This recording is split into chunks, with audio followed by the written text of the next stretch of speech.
দ্রুত চাকরি প্রদানের দাবিতে মঙ্গলবার আবারও শিক্ষা ভবনের সামনে বিক্ষোভ কর্মসূচি করে ট্যাট পরীক্ষায় পাস চাকরি প্রত্যাশীরা। তাদের বক্তব্য, কেন তাদেরকে চাকরি প্রদানে দেরি করা হচ্ছে সরকার থেকে। দ্রুত চাকরিতে নিয়োগের দাবিতে তারা আবার মঙ্গলবার শিক্ষা ভবনের সামনে কর্তার কাছে জানতে চায় কবে তাদের চাকরি হবে। আমরা 2022 সালে টেট এক্সপিরিয়েন্স আসছিলাম সবাই। আমরা 38,000 অলমোস্ট এক্সামটা দিছি, আর তার মধ্যে এটলিস্ট 0.9 or 0.8% আমরা পাস করছি 361 জন। তো ভেরিফিকেশন তো আমরা অনেকবার হয়েছে, তারা আমরা সার্টিফিকেট দিচ্ছে, মার্কশিট দিচ্ছে, বাট এরপরে তারা আর কোনো হেল্পফুল নাই। They are not giving us any proper reasons যে কী হইতেছে। তারা যখন আমরা জিজ্ঞেস করতেছি, তারা প্রত্যেকবার আলাদা আলাদা অজুহাত দিতেছে।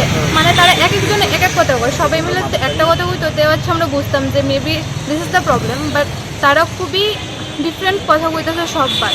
একজনের দিকে দিতেছি একটা কথা কইতেছে, আরেকজনের দিকে দিতেছে আরেকটা কথা কইতেছে। তারা নিজেই জানে না যে আসলে তারা আমাদের পোস্টিং দিতেছে না কেড়ে বা অফার লেটার দিতেছে না কেড়ে।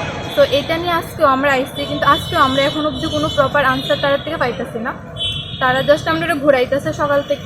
তো আমরা এখনও আসি তাদের কাছ থেকে জানবার লেগে যে অ্যাকচুয়ালি আমরা কি আশা করে বয়ে থাকার উচিত যে আমরা ফিউচারে টিচার হইতে পারুম কি পারতাম না। কারণ আমরা তো খুবই পরিশ্রম করছি, পরিশ্রম করে আমরা আজকে এই জায়গাটায় এক্সাম দিচ্ছি, কোয়ালিফাই করছি।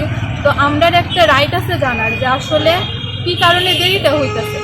তারা আমরা কোনোই আনসার দিতেছে না। এটাই আমরা মেন প্রবলেম, যে আমরা আনসার চাই। আপনারা মেবি দেরি হইতেছে চাকরিটা দিতে, তা আমরা মানতেছি, কিন্তু কেলিগা দেরি হইতেছে এই জিনিসটা যদি আমরা জানাই দেয় তাহলে আমরা খুবই খুশি হব।